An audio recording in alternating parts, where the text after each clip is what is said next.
மாறவே மாட்டியா? நோட்டீஸ் தான் கொடுத்தாருல. எப்பதான் மாறுவேன்? அதையாவது கேளு. பாஸ்டர் சொல்றது எப்பதான் கேப்ப? நல்லா இருக்குல்ல அது? அல்லேலூயா. இப்ப எடுத்து காட்டுங்க நோட்டீஸ பார்க்கலாம். இருந்தா தானே பாஸ்டர். அப்படியா? என் கையில இருக்கு பாத்தீங்களா? லைவ் கொஞ்சம் திருப்புவீங்களா? கையை தூக்கம் பார்க்கலாம். ஒரு நோட்டீஸ் 2 பேர் பிடிக்கிறது. இது என்னது? 6 ஒவ்வொரு பேர் பிடிக்கிறதுலாம் கிடையாது. ஒரு நோட்டீஸ் 2 பேர் இந்த பக்கம் ஒருத்தர், ஒரு நோட்டீஸ் ஒருத்தருக்கு. அல்லேலூயா. உங்களுக்கு எல்லாமே தெரியும். நைட்டு 2 மணிக்கு நம்ம எங்க போறோம்? எங்க? சகோதரர் சொன்னார் ஒருத்தர், ஐயா நான் இதை படிக்கும் போது ஐயோ மாலை ஜபம் போட்டுக்கிறீங்களே, நான் மாலை ஜபம் தான் சொல்லிட்டேன். யோ பக்கத்துல காலுக்குதா பாரியா, அது மலை ஜபம். அது அல்லேலூயா. பேர் சொல்லவா வேணாவையா? லைவ்ல வேணால? ஆமென். அது மலை ஜபம். ஆமென். ஒரு சில நேரத்துல நமக்கு கண்ணு தெரியாம போயிடும். அதனால இதுதான் எல்லாமே தெரியும். ஆனா நான் சொன்னது என்னன்னா, இது மேல கைய வச்சு, ஆண்டவரே எங்க சபையில் நடக்கிற எல்லா கூட்டம், எல்லா ஊழியம், கேரளு, கலை நிகழ்ச்சி, கிறிஸ்துமஸ், குடும்ப பாடல் ஆராதனை, மலை ஜபம், மாலை ஜபம், மலை ஜபம், அப்புறம் என்னது பழைய வருட ஆராதனை, புது வருட ஆராதனை, எல்லாவற்றையும் ஆசீர்வாதமா நடத்துங்கப்பான்னு ஜபம் பண்ணிருந்தீங்கன்னா இந்த இடத்துல நீங்க முன்னாடி வந்திருக்க வேண்டியதே இல்லை. எங்கேயாவது பின்னாடியே உட்கார்ந்து இருக்கலாம். ஏன்? நீங்க உட்கார வேண்டிய இடத்துல வேற யாருன்னா வந்திருப்பாங்க. நோட்டீஸே காணோம். ஆமென். இப்ப இருக்குதா? கை தூக்குங்க. மறுபடியும் மாறவே மாட்டியா?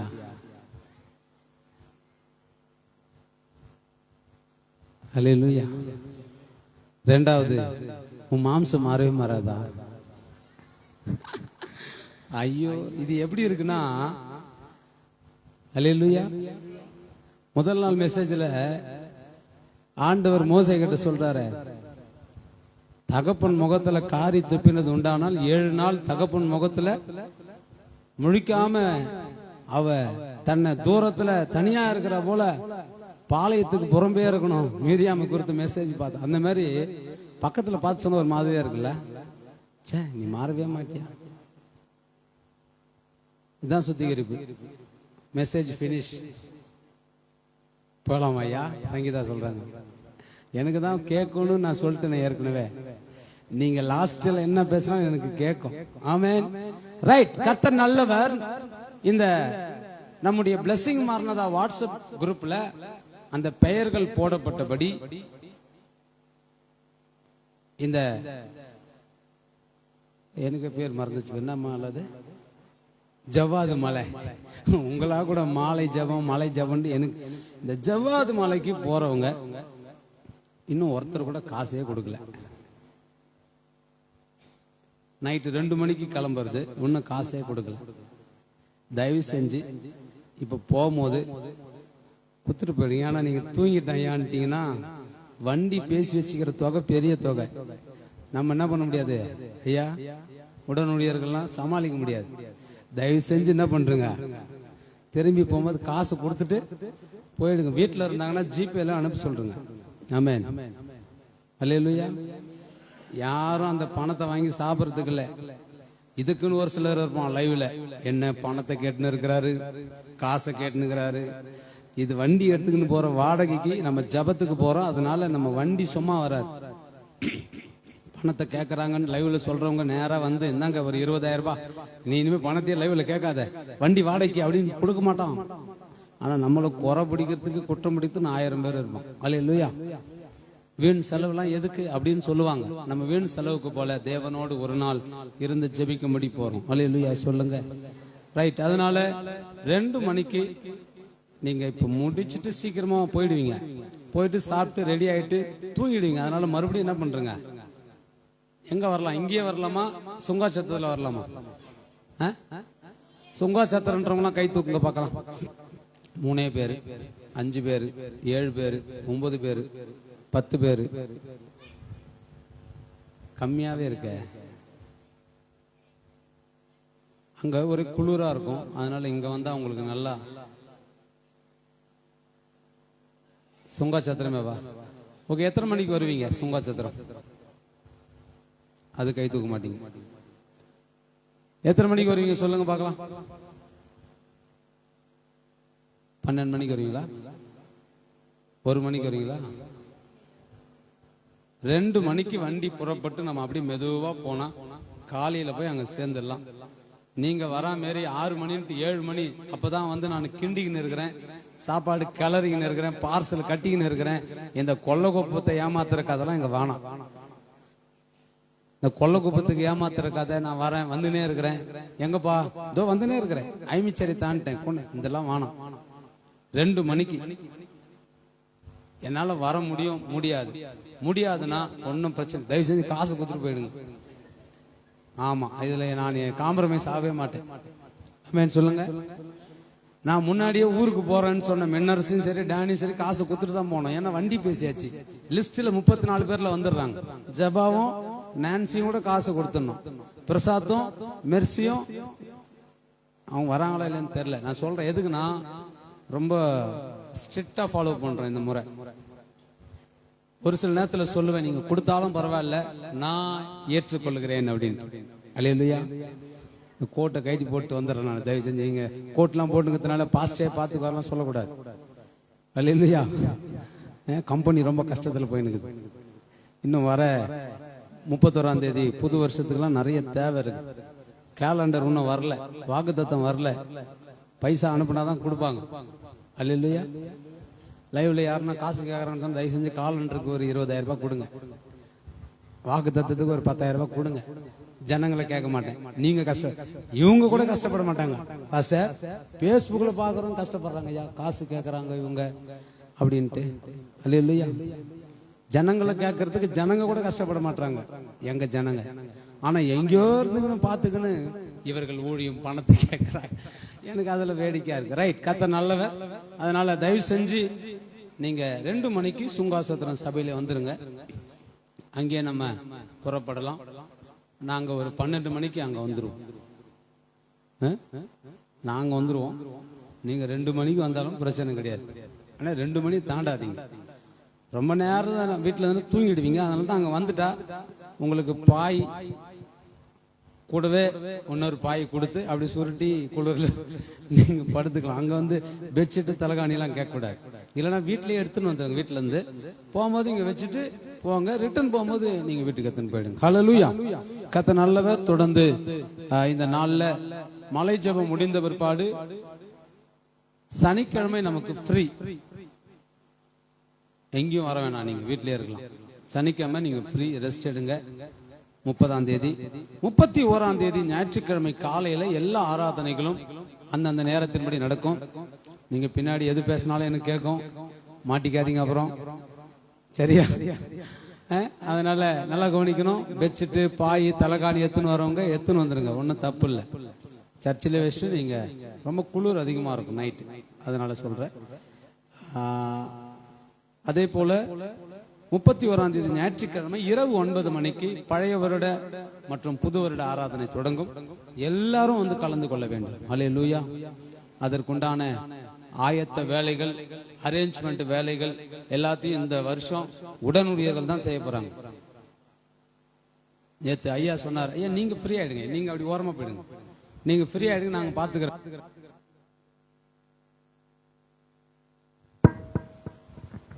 அதனால உடனுடையர்களும் அவங்க மனைவிமார்களும் இந்த பழைய வருட புது வருட ஆராதனை பொறுப்பெடுப்பார்கள். சமையல் வேலையா இருந்தாலும் எந்த வேலையா இருந்தாலும் அவங்க தான் பொறுப்பெடுப்பாங்க. ஆமென். அல்லேலூயா. கர்த்தர் நல்லவர். இப்பொழுது நம்முடைய அழைப்பை ஏற்று அருமையான போதகர் அவர்களை குறித்து அதிகம் சொல்லணும். ஆனா நேரம், நீங்க 7 மணிக்கு வந்துட்டீங்க, நான் நேரத்தை அதிகமா எடுத்துக்கிட்டேன். இப்ப நேரடியாக அவர் கையில கொடுத்துறேன். சரியா 9 மணிக்கு இந்த கூட்டம் முடிஞ்சிடும். சரியா? அல்லேலூயா. தம்பி அலெக்ஸ் அவங்க ஊருக்கு நாங்கள் போயிருந்தோம். கயத்தார், திருநெல்வேலி. அதுக்கு முன்னாடியே இல்லையா திருநெல்வேலிக்கு முன்னாடியே கயத்தாறு என்ற ஒரு இடத்துல போன அன்னைக்கே ரொம்ப அற்புதமான தேவன் ஒரு நல்ல தேவ மனிதரை நம்முடைய ஊழியத்துக்கு அறிமுகப்படுத்தினார். அவருடைய கடந்து வந்த ஊழியத்தின் பாதைகளை நான் கேட்கும் போது அப்படியே நம்ம ஊழியத்துல நம்ம வந்தா போலவே தான் அவர் வந்திருக்கிறார். அப்படிப்பட்ட ஆட்களை தான் ஆண்டவர் நம்ம கூட இணைப்பார். அல்லேலூயா சொல்லுங்க.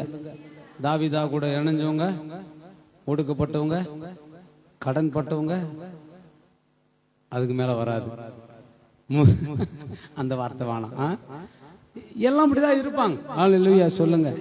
அந்த மாதிரி உடைக்கப்பட்டவங்க, தள்ளப்பட்டவங்க, மிதிக்கப்பட்டவங்க, கஷ்டப்பட்டவங்க எல்லாரும் நம்மளோடு கூட இணையறாங்க. அதே போலதான் இன்னைக்கு அருமையான ரெவரண்ட் பி பால், அல்லேலூயா சொல்லுங்க. அல்லேலூயா. உங்க பேர்ல வந்து எனக்கு ஒரு டிஃபரெண்ட் என்னன்னா, வித்தியாசமா இருந்த நான் விடியற் காலம் 4 மணிக்கு என்ன பண்றேன்னா எடிட் பண்ணிட்டு இருக்கிறேன். தூக்கமே வரல எனக்கு. ஐயாவை வர சொல்லிட்ட உடனே எனக்கு என்ன பண்றது, நோட்டீஸ் போறதுக்கு நைட்ல பிரஸ்ஸுக்கார் இருக்க மாட்டாங்கன்ட்டு நானு ஐயாவுடைய போட்டோ வாங்கின உடனே நீங்க நம்ப மாட்டீங்க, நைட்டு போல தூங்கல. உண்மையா சொல்றேன். தனியா உட்காந்து இதை நானே நைட்டு ரெடி பண்ணி எடிட் பண்ணி விடியற் காலம் எத்தனை மணி 4:57க்கு குரூப்ல அப்படி போஸ்ட் பண்ணேன். யாராவது பாக்குறாங்களான்னா நம்ம எழுந்தா தானே, அதிகாலையில் நம்ம எழுந்திருக்கிறவங்க யாருன்னா இருந்தா பரவாயில்ல. 4:57க்கு போட்டா ஒருத்தரும் பார்க்கல. ஐயோ ஆண்டவரே, இது எப்ப இவங்க பாப்பாங்க தெரியலையே. ஏன்னா 3வது நாள் ஐயா தானே பேச போறாரு. கட்டு அடிச்சுலாம் நின்று போறாங்க. ஏன்னா தேவ மனிதரை வர வச்சுட்டு நீங்க லீவ் அடிச்சுட்டா அப்படின்ட்டு. அப்புறமா பார்த்தா ஆண்டவர் இவ்வளவு பேரை கொண்டு வந்திருக்கு. இதுக்கு நான் ஆண்டவர் நன்றி சொல்றேன். அல்லேலூயா. அருமையான ரெவரண்ட் பி பால் தேவதாஸ், அந்த பேர்ல பாருங்க நிறைய பேர் ஒண்ணுதான் வைப்பாங்க. தேவதாஸ் வச்சிருப்பாங்க, இல்லைன்னா பால் அப்படின்னு வைப்பாங்க. ஐயா வந்து பாத்தீங்கன்னா அற்புதமான பேரை வச்சிருக்கிறார். அல்லேலூயா. பால் தேவதாஸ். ஆமென். அல்லேலூயா. ஆனா அந்த பேர் அப்படி இருக்கு அப்படின்னு வாழ்க்கைய கொஞ்சம் அவருடைய சாட்சியை கேட்டா, ரொம்ப கடினத்தின் மத்தியில ஊழியத்துல வந்த தேவ மனிதர். இந்த நாள்ல அவர் நம்மத்தில பிளெஸிங் மாறின ஊழியத்துல வந்து அவனுடைய வார்த்தைய கொடுக்கிறதுக்கு அவர் வந்திருக்கிறார். நான் ஒண்ணுமே சொல்லல. ஐயா நீங்க சென்னை வந்தா, திருநெல்வேலியில இருந்து சென்னை வந்தா நம்ம ஊழியத்துக்கு நம்மளை வந்து பார்த்துட்டு போங்க ஐயா, நீங்க போன் பண்ணுங்க ஐயா, நாங்க உங்களை கூப்பிட்டு வரணும். ஆனா எனக்கு ஒரே ஒரு வருத்தம், நான் மனவேதனைப்பட்டு கண் கலங்கி நின்ன ஒரு காரியம் என்னன்னா, இதுவரைக்கும் நம்ம சபைக்கு எந்த ஊழியக்காரர் வந்தாலும், அரக்கோணமா இருந்தாலும் சரி, சென்னை எக்மோரா இருந்தாலும் சரி, சென்ட்ரலா இருந்தாலும் சரி, நம்ம கார் போய் தான் என்ன பண்ணும், கூட்டு வரும். நான் பாஸ்டர் அவங்கள கூட்டு வர்றதுக்கு கார் இல்லைன்னு ஒன்னே நான் அப்படியே நைட்டே சொல்லிட்டேன். அலெக்ஸ் கிட்டையும் சொல்லிட்டேன், ஐயா கிட்டையும். ஐயா எக்ஸாம்பிளி சாரி பாஸ்டர், எனக்கு ஊழியக்காரங்களை அப்படி மட்டும் எனக்கு இன்வைட் பண்றது பிடிக்கவே பிடிக்காது. 1/2 மணி நேரம் 3/4 மணி நேரம்லாம் கூட போயிட்டு ரயில்வே ஸ்டேஷன்ல காத்து கடந்து ஊழியக்காரங்க வந்தாங்கன்னா அவங்கள ரிசீவ் பண்ணி அவங்க பேகெல்லாம் எடுத்து நான் டிக்கில வச்சுட்டு அவங்கள உட்கார வச்சு வண்டி ஓட்டிட்டு வரவேன். நான் இன்னைக்கு பாஸ்டரை பைக்ல கூப்பிட்டு வந்தது மனவேதனையா இருந்தது. அப்பதான் சொன்ன, ஆண்டவரே என்னப்பா அப்படின்னு. அவர் சொல்றாரு, ஹல்லேலூயா, இதெல்லாம் சகித்து கொள்ள வேண்டும் மகனே, இதெல்லாம் ஒன்னும் பிரச்சனை இல்லை, நீ பொறுமையா இரு. ஹல்லேலூயா. அப்பதான் இன்னைக்கு ஒரு சகோதரன், என்ன அதிகமா நேசிக்கிற ஒரு தம்பி மெசேஜ் போடுறான், ஆண்டவர் எது தாமதம் பண்ணாலும் அது நல்லதுக்கு தான். ஐயா ஐயா ஐயா ஆமேன் அப்படின்னு போட்டேன். அல்லேலூயா சொல்லுங்க. அது அற்புதமா செய்வாரு. அதனால இந்த நாள்ல நம்முடைய ஊழியத்துக்கு வந்திருக்கிற அருமையான அன்பு போதகரை நம்ம எல்லாம் கரங்களை தட்டி வரவேற்க போகிறோம். நம்முடைய ஊழியத்தின் சார்பாக அருமையான பாஸ்டர் ஐயா அவங்களை நம்ம கனப்படுத்தலாம். நல்லா கை தட்டுங்க பார்க்கலாம்.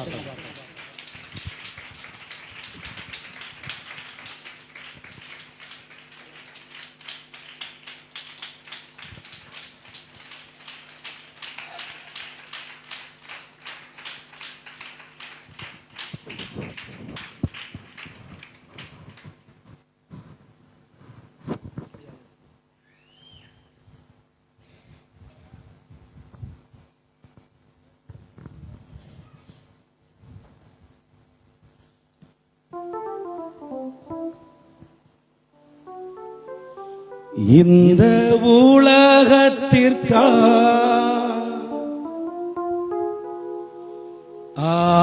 ஆதாயத்திற்கா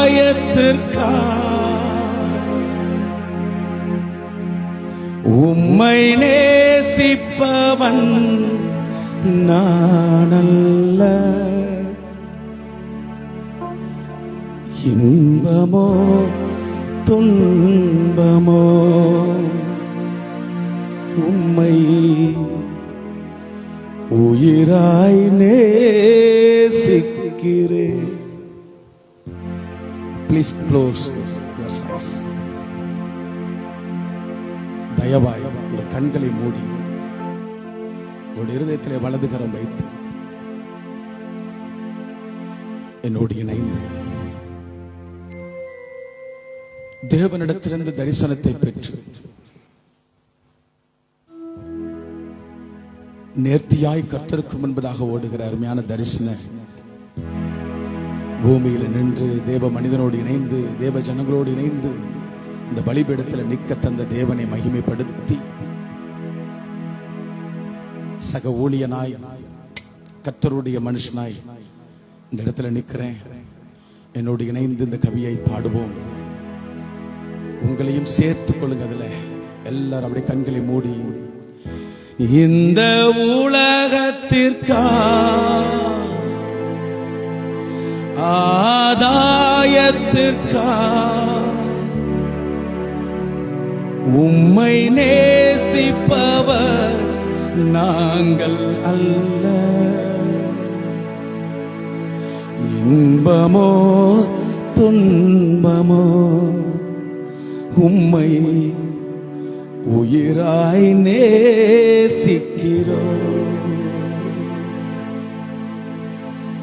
சர்வத்தையும் படைத்த எங்கள் சர்வ வல்லமையுள்ள பிதாவே, உம்முடைய பரிசுத்த பிள்ளையாக இயேசு கிறிஸ்துவின் நாமத்தில் இந்த ஸ்தலத்தில் நின்று நான் உம்மை ஸ்தோத்திரம் பண்ணுகிறேன். உம்முடைய சகல பிரஸ்தாபத்தை பார்க்கிலும் உமது வார்த்தையை நீர் மகிமைப்படுத்தி வைத்திருக்கிறேன். அதை நீர் உம்முடைய வேதத்தில் எழுதி வைத்தபடினால் அந்த மகத்துவம் உள்ள வசனத்தை வாசித்து விசுவாசித்து இந்த இடத்துல நின்று ஸ்தோத்திரம் பண்ணுகிறேன். இந்த சத்திய வசனம் வெளிப்பட கூடாதபடிக்கு எழும்புகிற எத்தனைக்கிற எந்த வல்லமையும் இயேசு கிறிஸ்துவின் அதிகாரம் நிறைந்த நாமத்தில் கடிந்து சபித்து மேற்கொள்ளுகிறேன். இந்த திருச்சபைக்கு விரோதமாய், தரிசனத்துக்கு விரோதமாய் அன்பு தேவ மனிதன் பாஸ்டர் ரெவரண்ட் ஆனந்தன் அவர்களுடைய தெய்வீக அதிகாரத்துக்கு உட்பட்ட எல்லைகளுக்குள்ளே போராடுகிற அந்தகார வல்லமைகளையும் மாம்ச வல்லமைகளையும் கர்த்தர் எனக்கு தந்திருக்கிற கிருபையுள்ள அதிகாரத்தின்படி கடிந்து மேற்கொள்ளுகிறோம். என் கர்த்தர் மகிமைப்படும்படியாக அந்த அபிஷேகம் இப்பொழுது இந்த இடத்தில் அளவில்லாமல் ஊற்றப்பட வேண்டுமே என்று உம்மை மகிமைப்படுத்தி மன்றாடுகிறேன். எல்லார் மேலும் இந்த கிருபை இறங்கி வரட்டும். ஆமென். சத்துருக்களை எதிர்க்கவும் தேவனுக்கு கீழ்ப்படியவும் தேவ அபிஷேகம் என் ஜனங்களை சூழ்ந்து கொள்ளட்டும்.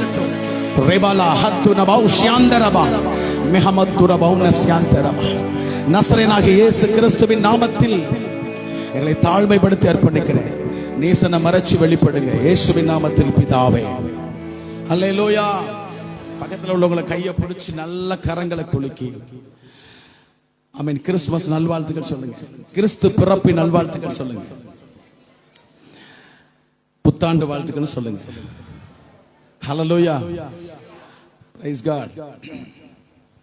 அந்த ஒரு நல்லவர் ஞான பாஸ்டரோடு இணைந்திருப்பது ஒரு மகிமையான ஆசீர்வாதம். ஹல்லேலூயா. ஆமென். முதல் முறையா பார்க்கும்போது ஒரு பெரிய ஈர்ப்பு ஒரு உண்டாகும்ல. கர்த்தருக்கு ஸ்தோத்திரம். அந்த ஈர்ப்பை நான் பார்த்தேன் பாஸ்டருடைய அந்த ஆமென் ஸ்தோத்திர முகத்துல. அவருடைய குடும்பத்துக்காக, அவருடைய பிள்ளைகளுக்காக, அவர் உயிரை போல நேசிக்கிற ஆவிக்குரிய பிள்ளைகளுக்காகவும் நான் கர்த்தரை ஸ்தோத்திரம் பண்றேன். உங்கள் எல்லாருக்கும் ஆண்டவராகிய இயேசு நாமத்தில் கயத்தாறு பட்டணத்தில் இருக்கிற நசரேயனாகிய இயேசுவின் வல்லமை ஊழியங்கள் சார்பாக ஆமென் பால் தேவதாஸ் ஆகிய நான் உங்களை எல்லாருக்கும் வாழ்த்துதல் சொல்றேன். கர்த்தருக்கு ஸ்தோத்திரம். எல்லாரும் சொல்லலாம். Praise God. கர்த்தர் நல்லவர். ஆமென். God bless you. நல்லா வாசிக்கிறீங்க பிரதர். Thank you. ஆமென். ஒரு வசனத்தை வாசிப்போம். நமக்கு கொடுக்கப்பட்ட நேரத்துல சந்தோஷமா நீங்க வீட்டுக்கு போவீங்க. ஏன்னா தேவன் நம்மை உணர்த்தி நடத்துகிற உன்னதமான கர்த்தர். ஆமென். உணர்த்துகிறவர் மாத்திரமல்ல, ஆமென், உயிரோடு இருக்கிறதுனால ஆமென் நம்ம கூடவே உலாவி வருகிற ஒரு உன்னதமான கர்த்தர். ஆமென் சொல்லுங்களேன். நல்லா புரிந்து கொள்ளுங்க. கர்த்தர் தம் சபையை வளர்ப்பதற்காக எப்பொழுதும் தம் பரிசுத்தத்தின் தரத்தை தாழ்த்திக் கொள்ளுகிறவர் அல்ல. எத்தனை பேர் ஆமென் சொல்ல முடியும்? தமது பரிசுத்தத்தின் மகிமையை பெருகச் செய்து நம்மளை சுத்திகரிச்சு அவருடைய நிலைக்கு நம்மளை மாற்றிதான் ஒரு எழுப்புதலை கையில கொடுப்பார். ஒரு ஆமென் சொல்ல முடியும்னா கை தட்டி சந்தோஷமா ஹல்லேலூயா. பாஸ்டர் ஒன்னும் சொல்ல மாட்டாங்க. பாஸ்டர் நல்ல வசனத்தை விசுவாசிக்கிற ஒரு தேவ மனிதன். அதனால நல்ல உற்சாகமா இருங்க. கர்த்தர் உங்களை ஆசீர்வதிப்பார். ஆமென் சொல்லுங்களேன். ஹல்லேலூயா. அவர் எப்பொழுதும் தம்முடைய பரிசுத்தத்தின் மகிமையை அவர் அதிகப்படுத்திக் கொண்டே இருக்க விரும்புகிறார். அவருடைய நிலைக்கு, அவருடைய உன்னத நிலைக்கு சபையை மாற்றுவதே அவருக்கு ஆனந்தம். ஹல்லேலூயா. அதனால ஆண்டவராகிய இயேசு நாமத்தினாலே இந்த வார்த்தையை கொஞ்சம் கவனமாய் கேட்கும்படி உங்கள் எல்லாருக்கும் அன்போடு கூட நான் வேண்டுதலை வைக்கிறேன். ஒரு வசனத்தை வாசிப்போம். தேவனுக்கு மகிமை உண்டாகட்டும். 1 தீமோத்தேயுவின் புஸ்தகம் 5வது அதிகாரம். எல்லோரும் திருப்பிக் கொள்ளலாம். 1 தீமோத்தேயுவின் புஸ்தகம் 5வது அதிகாரம். Thank you Jesus. அதனுடைய சில வசனங்களை நான் வாசிக்கிறேன். Thank you Lord.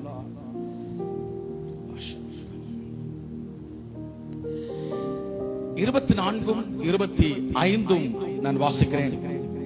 சிலருடைய பாவங்கள் வெளியரங்கமாக இருந்து நியாய தீர்ப்புக்கு முந்திக் கொள்ளும். சிலருடைய பாவங்கள் அவர்களை பின்தொடரும். 25 கவனிக்கப்பட வேண்டிய வசனம். அப்படியே சிலருடைய நற்கிரியைகளும் வெளியரங்கமாக இருக்கும், அப்படி இராதவைகளும் மறைந்திருக்க மாட்டாது. ஹல்லேலூயா. சிலருடைய பாவங்கள் ஸ்தோத்திரம். அது பேப்பர் அப்படியே. ஹல்லேலூயா. நம்ம இந்த லோக்கலா பேசுவோம் தெரியுமா? நம்ம நார்மலா லைவ்ல பேசுறேன். நான் சொல்றேன் கொஞ்சம் அப்படியே கவனமா தான் பேசுவேன் நான். ஏன்னா லைவ்னாலே கொஞ்சம் கவனமா தான் பேசுறேன். ஸ்தோத்திரம். ஏன்னா லைவ்னா ஜீவன் அர்த்தம். உண்மைதானா? கரெக்டா சொன்னா. என்னை விட நல்லா படிச்சவங்க, என்னை விட வயதுல மூத்தவங்க, என்னை விட அறிவில, அழகுல, அந்தஸ்துல, ஆசீர்வாதத்துல, ஆமென் சொல்ற மேன்மையில, ஆள்பலம், பணபலம், கர்த்தருக்கு ஸ்தோத்திரம், தேவ பிரசன்னம், வாக்குத்தத்தம், இப்படி எல்லாவற்றிலும் என்னை விட சிறந்தவங்க இந்த இடத்துல இருக்கிறீங்க.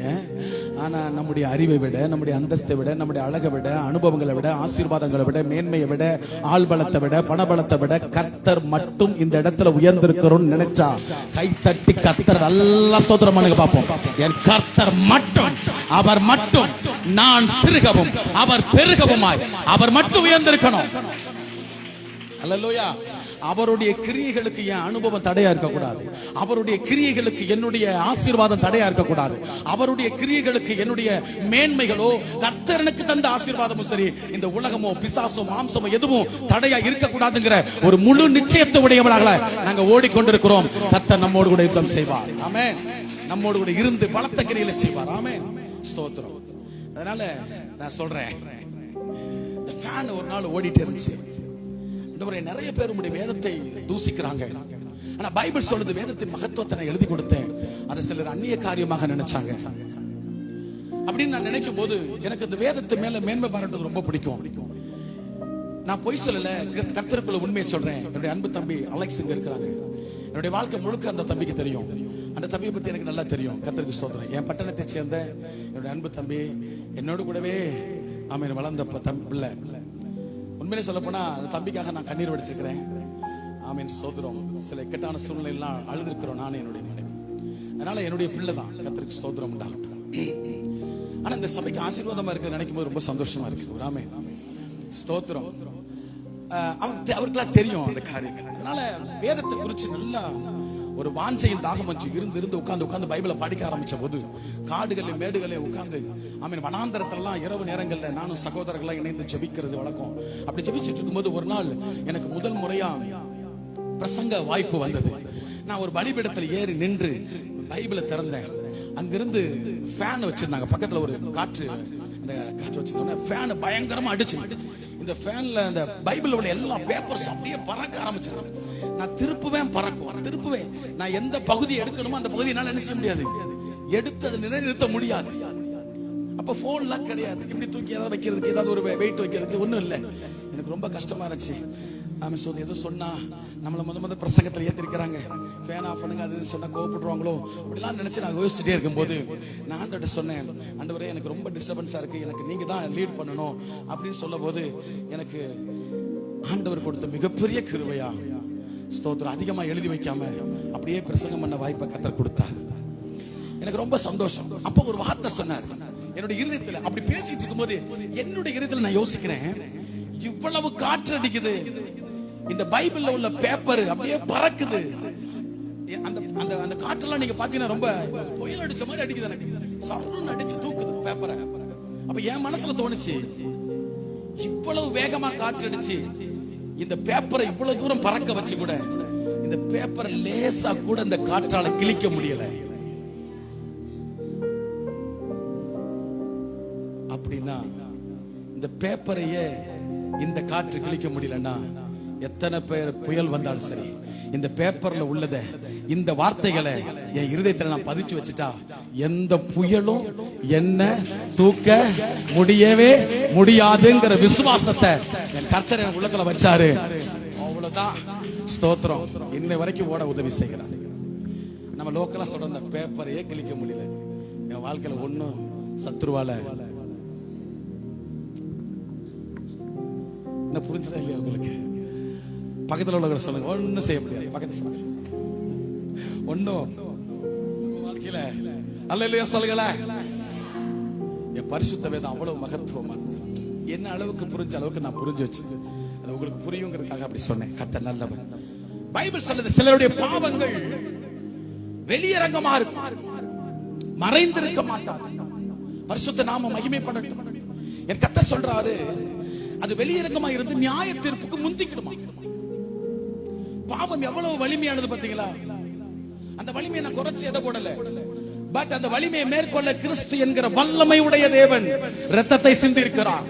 இந்த இயேசு கிறிஸ்துவினுடைய ரத்தம் தெளிக்கப்பட்ட ரத்தத்தினுடைய வந்துட்டோம்னா எவ்வளவு வல்லமை உள்ள நியாய தீர்ப்புக்கே முந்திக் கொள்ளுகிற இந்த பாவம் ஒரு நொடி பொழுதிலே மறைந்து விடுகிறது, அழிந்து விடுகிறது, நம்மை விட்டு நீங்கி விடுகிறது. கர்த்தர் நம்மை பரிசுத்தமாக்கி விடுகிறார். எத்தனை பேர் ஆமென் சொல்ல முடியும்? அல்லேலூயா.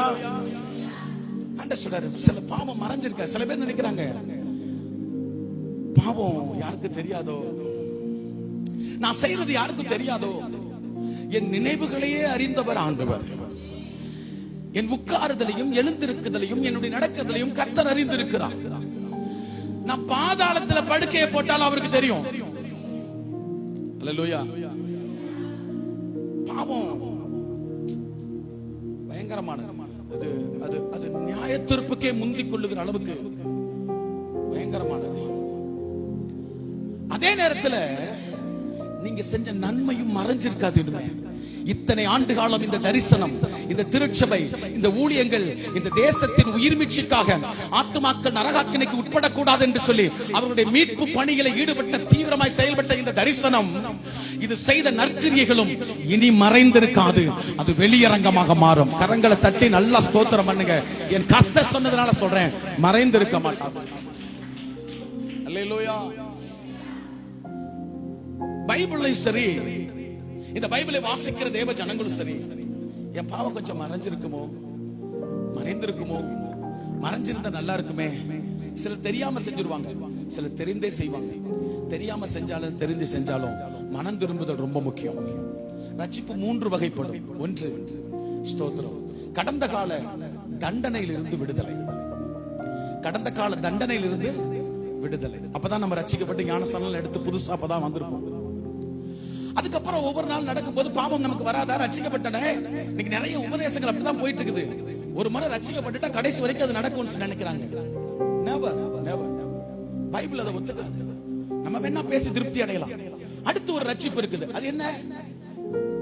நிகழ்கால பாவத்தின் வலிமையை மேற்கொள்றதுக்கு நான் அனுதினமும் ரட்சிக்கப்பட வேண்டும்.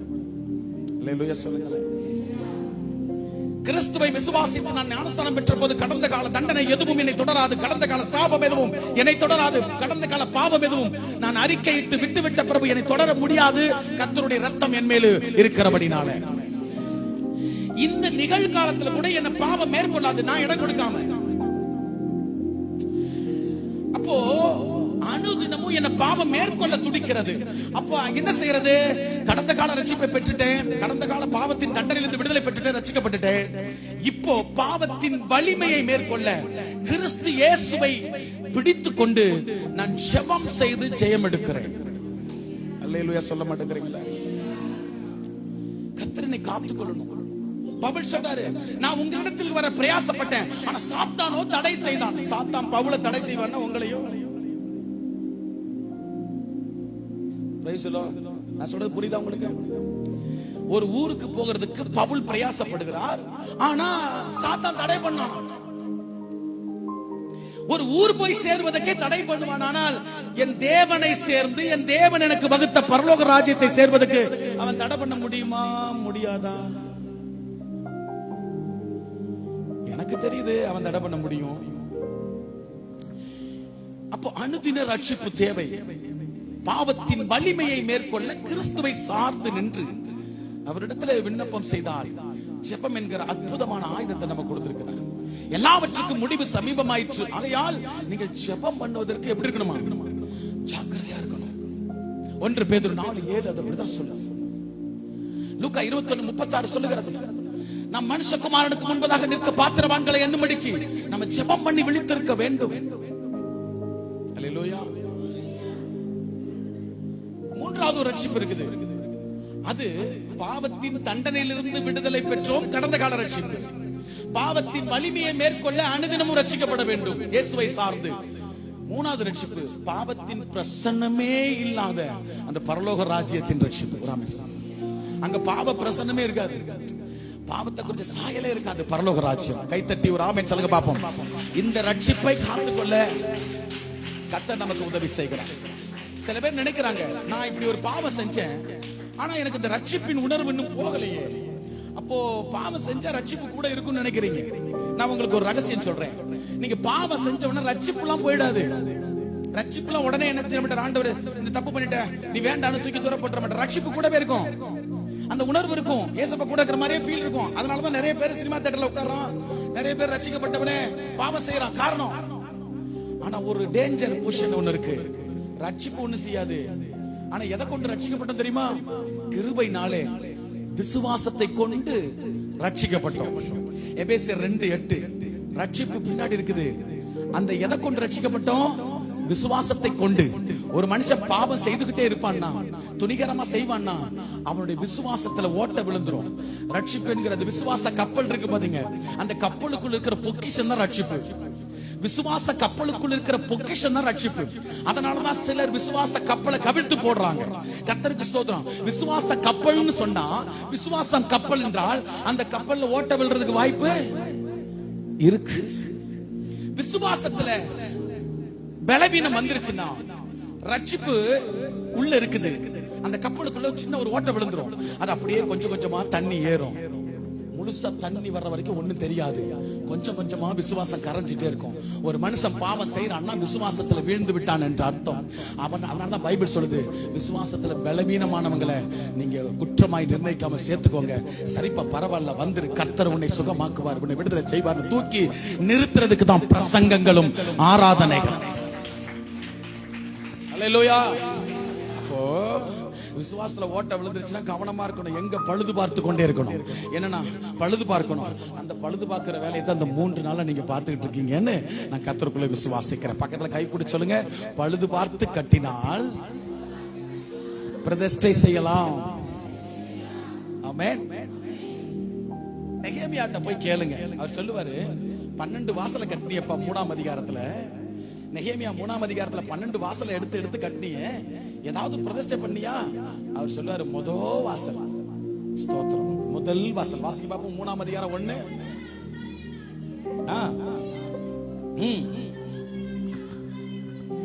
எழுந்து என்ன வாசல் அது? நல்ல சத்தமா சொல்லுங்க, என்ன வாசல்? ஐயோ நேரம் போயிட்டு இருக்குதே. அது என்ன வாசல்? சீக்கிரமா கட்டிடுவோம் அந்த ஆட்டு வாசலை. ஆட்டு வாசலை கட்டினார்கள். அது என்ன வாசல்னா, ஆட்டு வாசல்னா என்னங்க அப்படின்னா, எருசலேம் தேவாலயம் இருக்கு இல்லையா, எருசலேம் பட்டணம் இருக்கு இல்லையா, பல கிலோமீட்டர் சுற்றளவில் அந்த பட்டணம் இருக்கும். அங்க 12 வாசல் இருக்கும். பரலோகத்திலும் 12 வாசல் இருக்கும். ஒரு ஆமென் சொல்லுங்களேன். இந்த பூமியில எதுவுமே தானா உருவாகல, எல்லாம் பரலோக சாயல். நாம பரலோகத்தின் சாயல், நாம தேவனுடைய சாயல். இங்க நடக்கிற எல்லாமே பரலோகத்தின் சாயல். புரிந்து கொள்ளணும்.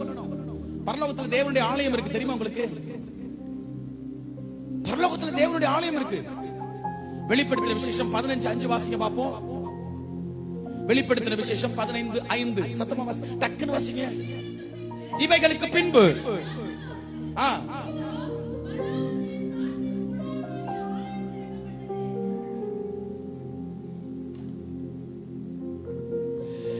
மூப்பனாகிய யோவான் தரிசனம் காண்கிறான்.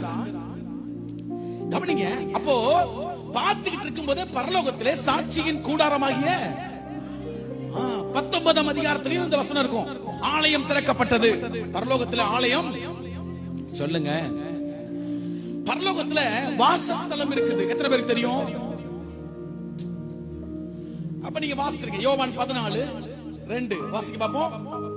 யோவான் சுவிசேஷம் 14:2 டக்கு வாசி. கவனிங்க, கவனிங்க. இந்த பிரசங்கத்தை கவனமா கவனிங்க. லைவ்ல இருக்கு, திரும்ப திரும்ப நீங்க பாத்துக்கலாம், தப்பு இல்ல. 14:2 சொல்லுது, என் பிதாவின் வீட்டிலே அநேக, அல்லேலூயா சொல்லுங்க சத்தமா. இப்ப நான் 2 சொன்னேன். பரலோகத்துல ஆலயம் சொல்லுங்க. ஏன் இப்படி ஒரு மாதிரி பாக்குறீங்க? கொஞ்சம் நல்லா சொல்லுங்களேன். பாஸ்டர் டெய்லி துதிக்கிறோம் பாஸ்டர், தொண்டையெல்லாம் கட்டி போச்சுக்கிறீங்களா? இன்னைக்கு ஒரு நாள் கர்த்தருக்கு ஸ்தோத்திரம். நல்லா சத்தமா சொல்லுங்க, அல்லேலூயா. பரலோகத்துல ஆலயம் இருக்கு. பரலோகத்துல வாசஸ்தலம். வாசஸ்தலம்னா என்ன? வாழுகிற. என் பிதாவின் வீட்டுல அநேக வாசஸ்தலம். அப்படி இல்லைன்னு சொல்லியிருப்பேன். நான் போயிட்டு திரும்பி என்ன செய்வேன்? உங்களுக்கு ஒரு வீடு ஆயத்தம் பண்ணிட்டு வருவேன். என்ன ஒரு மகத்துவம் உள்ள தேவன்ல. ஹalleluya. எனக்கு ஒரு வீடு அங்க ரெடி ஆயிட்டு இருக்கு. எனக்கு ஒரு தரிசனம் கொடுக்கப்பட்டிருக்கிறது. எனக்கு ஒரு திட்டம் கொடுக்கப்பட்டிருக்கிறது. அந்த திட்டத்தை நிறைவேற்றி முடிக்கும் போது என் கர்த்தர் என்னை ஏற்றுக்கொள்ளுவார், மகிமையிலே ஏற்றுக்கொள்ளுவார். அல்லேலூயா சொல்லுங்க. அப்போ வாசஸ்தலம், வீடு இருக்கு, ஆலயமும் இருக்கு. பரலோகத்துல ஒரு செனாடு இருக்கு. சர்வ சங்கமாகிய சபை நடத்துக்கும் சங்கம் இருக்கிறது. எபிரேயர் 12:23 வாசிக்க பார்ப்போம். Thank you Jesus. பரலோகத்தில் பேர் எழுதியிருக்கிற முதல் பேரானவர்களின் சர்வ சங்கமாகிய சபையினிடத்திற்கும், அது முதல்ல சொல்லப்படுது, சர்வ சங்கமாகிய திட்டங்களை தீட்டுகிற இடம்.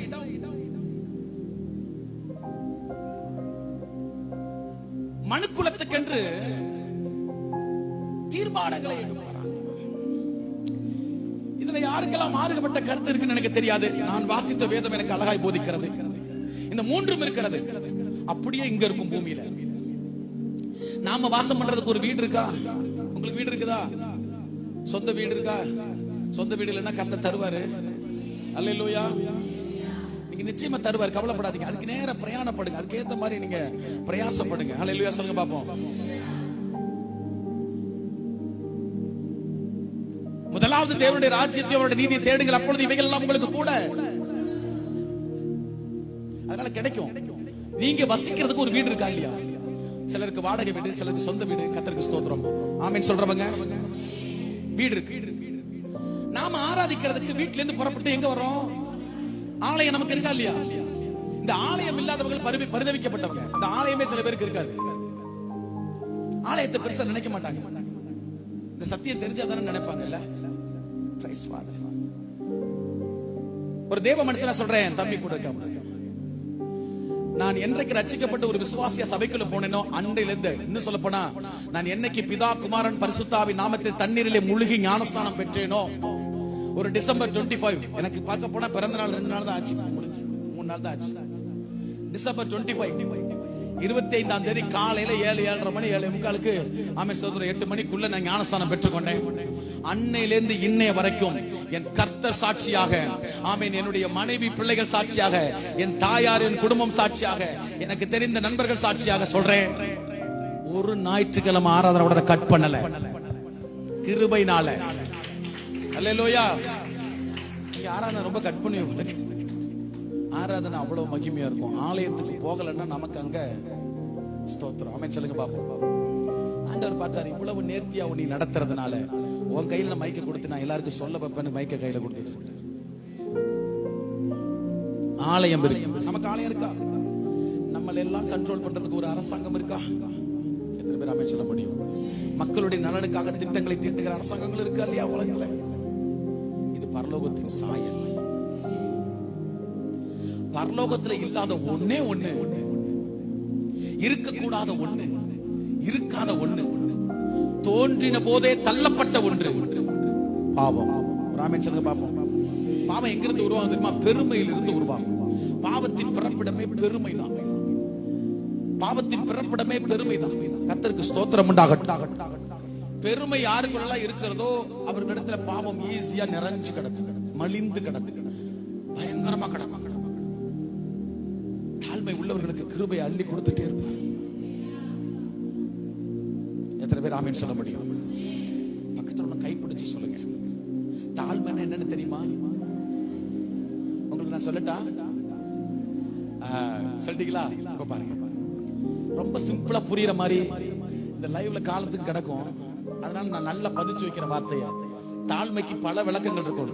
கர்த்தர் எனக்கு வெளிப்படுத்துற காரியம் சத்தியமும் அதுதான். தாழ்மைக்கு முதல் அடையாளம், அவங்கள்ட்ட தாழ்மை இருக்குன்னு எப்படி கண்டுபிடிப்பீங்கன்னா, அதிகாலமே எழுந்து கர்த்தரை துதிப்பார்கள். அதிகாலமே எழுந்து உங்களால துதிக்க முடியலன்னா நீங்க தாழ்மையா இருக்கிற மாதிரி இருக்கும். பட் ஒன் திங், உங்களுக்குள்ள ஏதோ ஒரு பெருமை ஒளிந்து கிடக்கிறது என்று அர்த்தம். அது வெளியரங்கமாகாம இருக்கு, ஒரு நாள் வெளிவந்து. ஆமென் சொல்லுங்களேன். நான் கர்த்தருடைய வார்த்தையின்படி சொல்றேன். தாழ்மை இருக்குன்னா என் இருதயம் காலையில எழுந்து என் தேவனை தேடும்.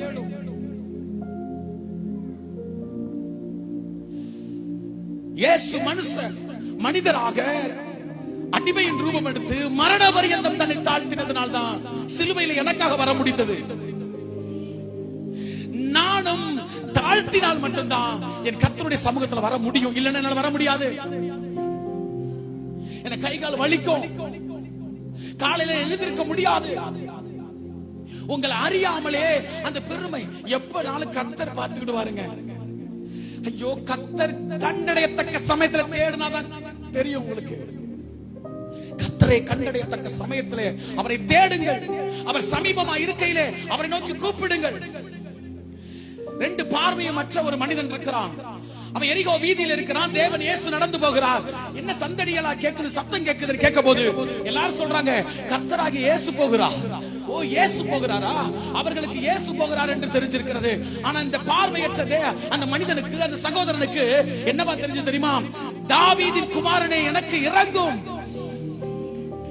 அவருக்கு தாவீதின் குமாரன் தெரிஞ்சிருக்குது. அவருக்கு ஹல்லேலூயா, அவர் தாவீதின் குமாரன். பாவத்தை அறிக்கையிட்டு தாவீத மாதிரி விட்டுட்டீங்கன்னு வச்சுக்கோங்களேன், கர்த்தர் இடத்துல பேர் வாங்கிட்டீங்கன்னு வச்சுக்கோங்களேன். ஐயோ, இந்த பத்சேபாள் இடத்துல பாவம் செஞ்சா, ஒரு பாவம் தெரியாம பண்ணிட்டான், அந்த பாவத்துக்கு அப்புறம் வேற எதுவுமே தப்பு செய்யல பாவம் அப்படின்னு தேவன் சொல்லுகிற அளவுக்கு நம்ம வாழ்க்கை வாழ்ந்துட்டோம்னு வச்சுக்கோங்களேன். ஏதோ இடறி விட்டா, ஏதோ தவறுகிறா, ஏதோ பிரச்சனை பண்ற, ஓகே, இப்ப விட்டுட்டு இன்னைக்கு விட்டுட்டு இந்த 3 நாள்ல நிறைவடைந்து சந்தோஷமா போனீங்கன்னா கர்த்தர் சொல்லுவாரு, உன் பேரை பெருமைப்படுத்த ஆரம்பிச்சிருவாரு. அல்லேலூயா சொல்லுங்களேன். பரிசுத்தத்துக்காக ஏங்குகிற எல்லாருடைய பேரையும் கர்த்தர் பெருமைப்படுத்துவார். பெருமை இல்லாத எந்த இருதயத்தையும் கர்த்தர் பெருமைப்படுத்துவார். பூமியில் உள்ள பெரியோர்களுக்கு ஒத்த நாமத்தை உனக்கு தருவார்.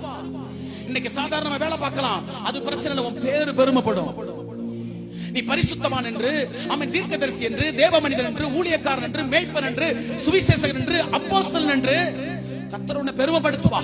இவள் நல்ல குடும்பத்தின் பின்னணியில் வந்தவள், இவள் தேவனுடைய மனுஷி, இவள் தேவனுடைய பிள்ளை, இந்த மனிதன் தேவ மனிதன் என்று உங்களை கர்த்தர் பெருமைப்படுத்துவா. நீ தொழிலதிபராக, தேவ மனிதனாக, ஆசீர்வதிக்கப்பட்டவராக தேசத்தில் உயர்ந்திருக்க முடியும். பேரை பெருமைப்படுத்துவார். உங்க காலத்திலும் சரி, உங்க காலத்துக்கு அப்புறமும் சரி, உங்க பேர் நிக்கிற அளவுக்கு கர்த்தர் பண்ணிடுவார். இதை நம்ப முடியுதா உங்களால? நான் விசுவாசிக்கிறேன். நான் கர்த்தருக்குள்ள முடிவு பரிந்து நினைச்சு நின்னுட்டா என் பிள்ளைகிட்ட என் பேரை சொல்லிதான் என் கர்த்தர் பேசுவாரு. நான் நம்புறேன். உன் தகப்பனுடைய தேவன் வந்திருக்கிறேன், எழுந்து ஊழியம் செய்யணும் கர்த்தர் சொல்லுவார் என் பிள்ளைகிட்ட. நான் முடிவு பரிந்து நினைச்சிருந்தா, முடிவு பரிந்து என் மேல வச்ச அபிஷேகத்தை நான் காத்துக்கொண்டேன்னு சொன்னா கர்த்தர் நிச்சயமா என் பிள்ளையோடு பேசுவார். நான் உன் தகப்பனுடைய தேவன் என்று உங்களை குறிச்சு கர்த்தர் அப்படி பேசணும். யாக்கோபு ஆண்டவர் சொல்றாரு, நான் உன் தகப்பனுடைய தேவன், நீ எகிப்துக்கு போக பயப்படாத, அது இருப்பு காலவாய், அது பாவம் நிறைந்த இடம் தான், பயப்படாத, நீ போக பயப்படாத, நான் உன் கூட வருவேன். நீ எங்க போகிறதுக்கு பயப்படாதீங்க, கர்த்தர் உங்க கூட வருவார். ஹல்லேலூயா, பிரைஸ் தி லார்ட்.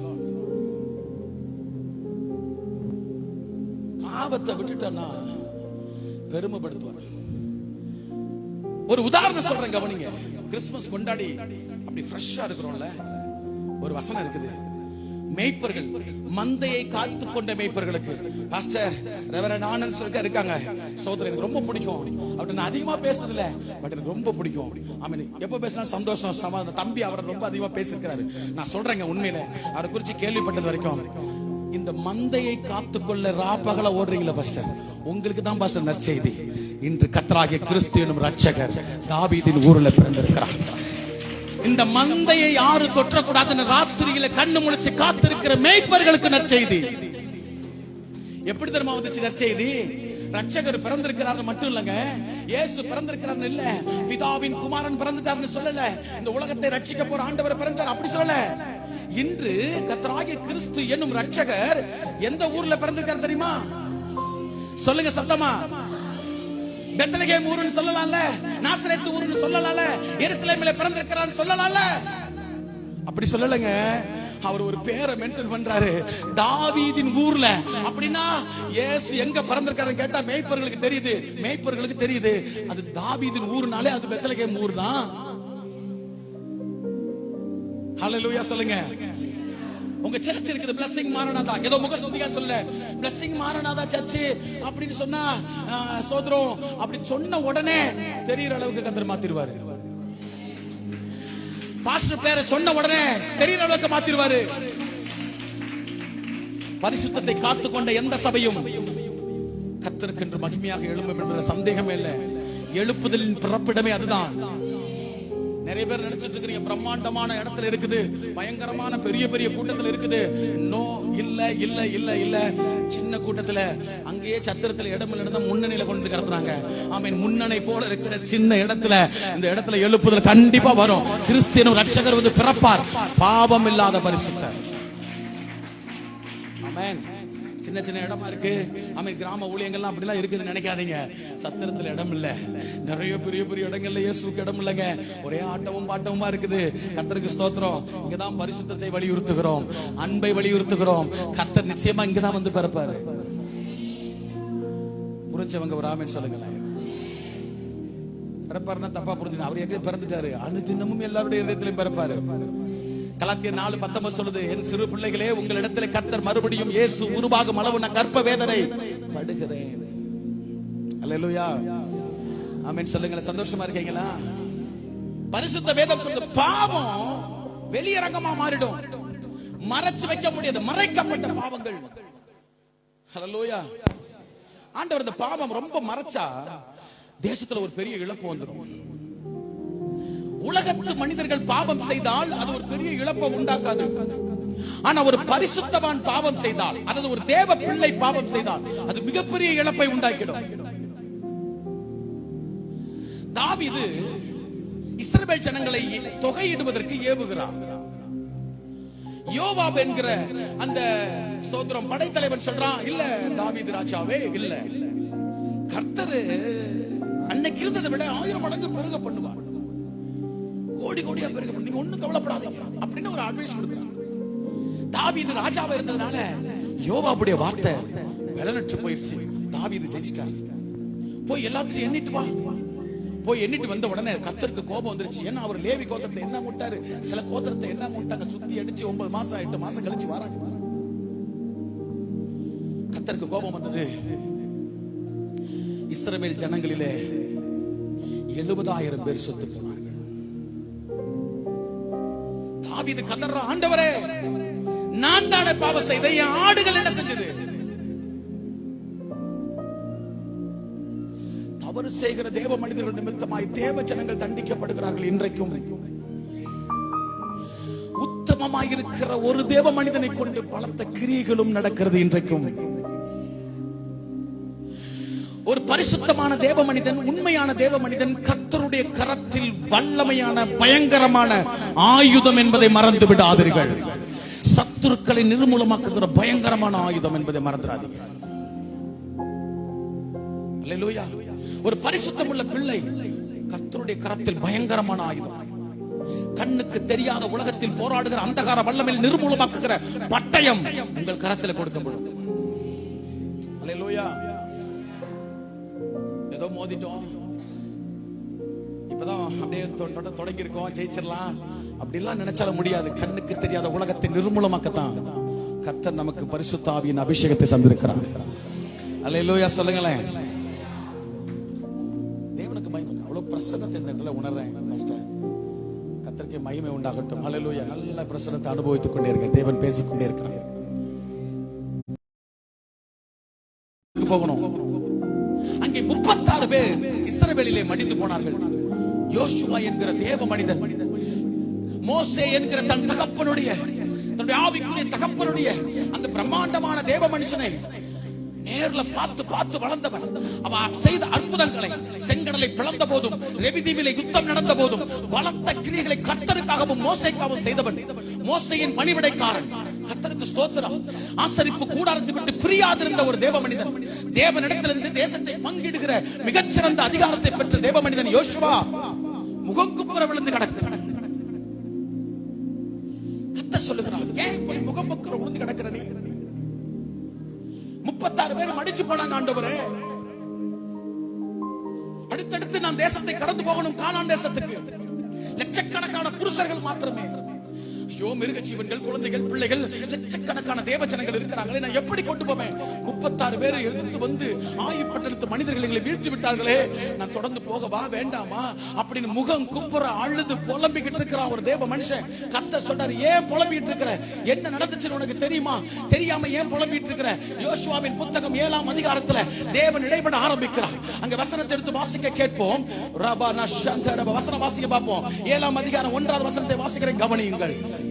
இஸ்ரவேல் புத்திரர் சாபத்தீடானதிலே துரோகம் பண்ணினார்கள். எப்படி எனில், யூதா கோத்திரத்து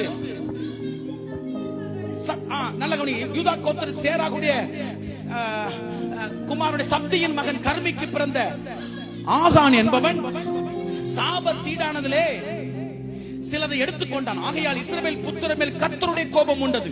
யோசுவா எரிகோவிலிருந்து பெத்தேலுக்கு கிழக்கில் உள்ள பெத்தாவின் சமீபத்தில் இருக்கிற ஆயி பட்டணத்துக்கு போகும்படி ஆட்களை அனுப்பி, நீங்கள் போய் அந்த நாட்டை வேவு பாருங்கள் என்றான். அந்த மனுஷர் போய் ஆயி பட்டணத்தை வேவு பார்த்து யோசுவாவின் இடத்தில் திரும்பி வந்து அவனை நோக்கி, ஜனங்கள் எல்லாரும் போக வேண்டியதில்லை, ஏறக்குறைய 2000-3000 பேர் ஆயியை முறியடிக்க போகலாம், எல்லா ஜனங்களையும் அங்கே போகும்படி வருத்தப்படுத்த வேண்டியதில்லை என்று கொஞ்சம் பேர் தான் என்றார்கள்.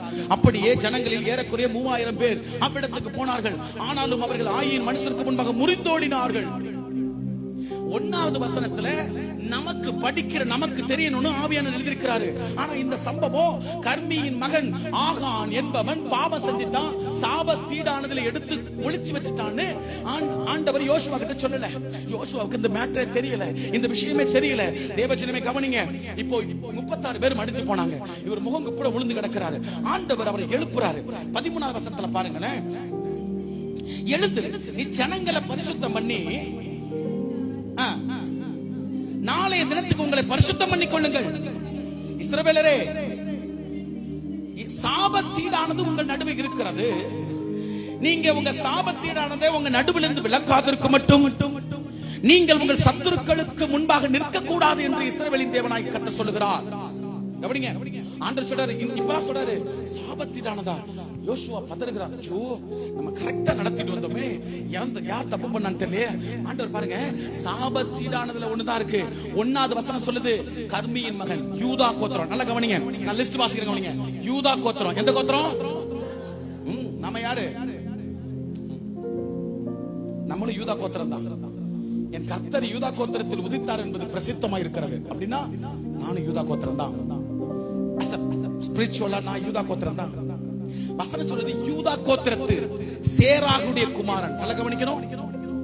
யூதா கோத்திரம், சேராகுடைய குமாரன், சப்தியின் மகன், கர்மிக்கு பிறந்தவன், ஆகான் என்பவன்.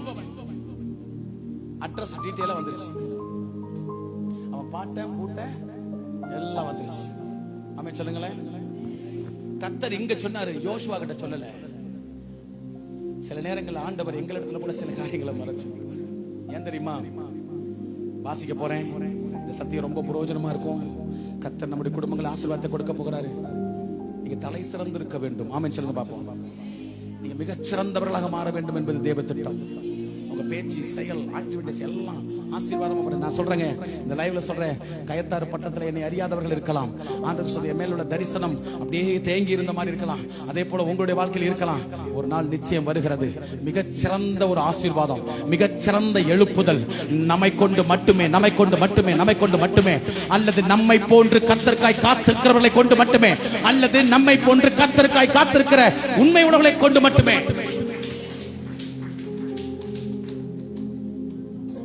ஏன் என் குடும்பத்துல பிரச்சனை தெரியல? இப்ப நான் சொல்றேன், ஏன் எனக்கு தொடர்ந்து பிரச்சனை? இத சொல்லிக் கொடுக்கிற ஊழியக்காரனுக்கு விரோதமா ஏன் சத்துரு போராடுறான்? கவனிங்க.